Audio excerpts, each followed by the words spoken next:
sa kay Secretary Remulla para mamaya sa mga ibang resource persons na lang. Senator JB? Hindi, teka muna. Meron tayong Senator Soto is next. Wala. Senator Marcoleta. Senator Soto. Wala. Senate President. Senator Marcoleta? Thank you, Mr. Chair. Mr. Secretary, Tuna. a couple of days ago, in the last hearing when you were here, we somehow settled the issue that restitution is not a requisite for an applicant to the WPP. Is that correct? It's not in the law. But sa akin ko kasi, hindi lang po batas na nagdidictate dito. It's also what is morally right, what is expected of us. Yan po kasi, kahit hindi nilagay sa batas, mga given po yan sa ating lipunan. No. What do you mean by that, Mr. Secretary? Kasi wala nga sa batas yung Wala nga sa batas. Yung Then, ano requirements ilalagay mo sa batas? for admission to the witness protection. Ang restitution is not part of it. Yes, it is not. Pero hindi ho nangangahulugan na hindi namin pwede i-layout yan depending on the case. Mr. Secretary, I am still in the stage where a particular applicant wishes to apply under that program. And there is a process. In the process, restitution is not one of the requisites. Is that correct?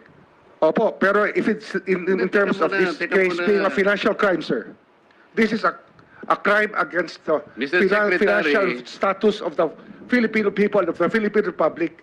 I think that it's just right. Mr. that we ask- Secretary, are you amending the provision of the No, law? sir. No, sir. But that is how we run the witness protection program. As a lawyer, Mr. Secretary, may I ask you, in a criminal prosecution, the civil liability is impliedly instituted. Is that correct? Of course. Kaya nga eh. Hindi naman nangangahulugan kung sakasakali na natapos na yung criminal prosecution. Kapag ka nakita na mayroong criminal liability yung tao, because it is impliedly implied, doon lang magkakaroon ng restitution. Correct. It will come after. Paano mo sasabihin na magre-restitute ang isang tao? Meron na bang findings kung magkano i-restitute on how it Correct. can be restituted? Nag-a-apply pa lang eh. Huwag po ninyong babaguhin ang requisite ng batas, Mr. Secretary. I thought nung dumating ka dito, nagkaintindihan na tayo eh. Kaya nabablar ang proceedings natin eh. Kaya nga kinote ni, siguro, ang chairman kanina gusto kong ituloy ito, sinabi niya, nagpa-interview siya, na goodwill and sincerity should be done para i-test. Pwede ba yung ganito? I respect your opinion, sir. But It that's is not how, my opinion, it is in the law, Mr. Secretary. Yes, sir. Yes, sir. But I am And operating... the arbiter Sir, is can I the speak, law. sir? May I speak, sir? Yes, you are I'm operating from the Senator Marcoleta, from the kindly allow vantage the point of the resource reason behind the law, sir. What is the reason behind the law? So that we can get justice, and justice can only be attained if there is restitution. So that is the principle behind all of these things that we are talking about now. Mr. Secretary, restitution will come after. Correct. It cannot be. So it can cannot come before or after, sir. It can come before or You after. cite the law that it come before. Wala nga po sa batas eh. Sir, Huwag po ninyong babaguhin ang Sir, batas, we Mr. we are Secretary. operating on a unique set of facts, and we are all of these matters are being evaluated because the gravity of this financial crime cannot be underestimated, and that the more assets that we're able to preserve at the outset, the better for our country, sir. Mr. Secretary, I'm very sorry for such a reasoning like that. Alam mo, nakikinig I'm very ang sorry, buong sir. bansa. Also, sir, I'm very sorry too if you do not agree with me, but I respect your opinion, sir, and we will carry out our job as we deem fit, as we see. Mr. Chair, I said what the I am country not needs. expressing an opinion here. I am articulating the provision of law. You do not change the provision of law, Mr. Secretary. You may be disbarred from doing this. Then it's your opinion, sir. It's your option, sir. Sinabi ko na nga hindi ko opinion ito. I am articulating Then it's your option, the sir. It provision is of law. what you wish to happen. That you may proceed Ikaw ang with what you nagbibigay wish. ng opinion, nilalagay mo yung restitution to test the goodwill of a possible applicant. It is not in the law. Unless you are able to point out the provision of law that it come before. Hindi ganun eh. Sabi mo na nga, and we admitted, impliedly instituted ang civil liability, but this will come eventually after the court has pronounced kung magkano ang ibabalik niya kung meron man, not before. Thank you, Mr. Chair. Are you done, Senator Marcoleta? Ayos, Senador Marcolita. Buying. Ano buying? Nakatikim. Alam mo, ang hirap dito kay Buying, gumagawa sila ng sarili nilang batas. Hindi nila nire-respeto yung due process. Wala silang pakialam dyan. Ito yung kinukontra ni Senador Marcolita. Sundin natin yung batas. Kung anong nakalagay sa batas, yun yung sundin natin, yun yung batayan natin. Kasi pag hindi na natin po sinusunod yung batas, magkakaroon tayo ng tinatawag na constitutional crisis, banana republic yung datingan natin.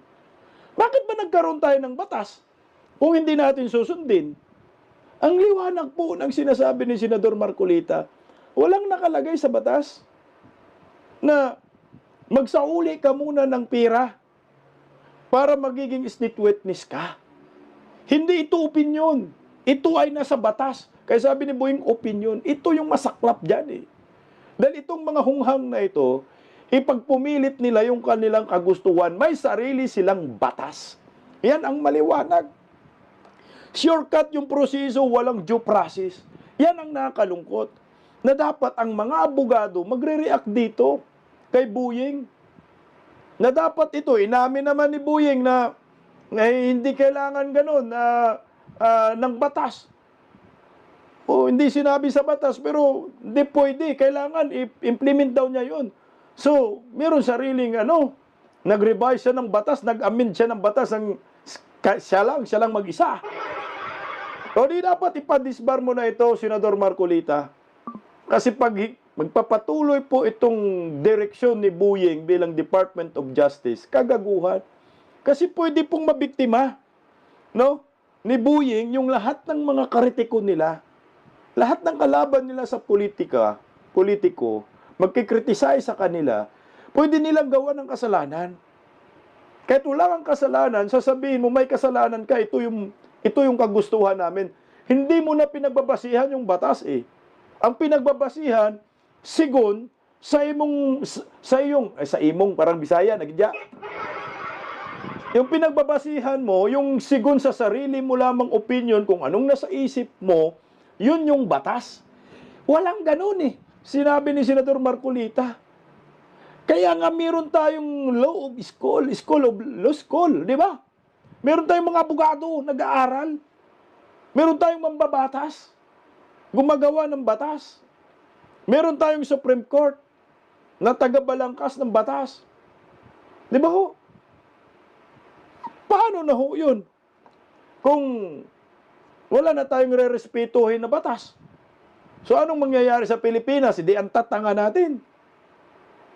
Kasi, siyempre, abogado si Senador Marcolita, kailangan, we need to follow the rules. We need to follow the law. Yung batas, sundin natin.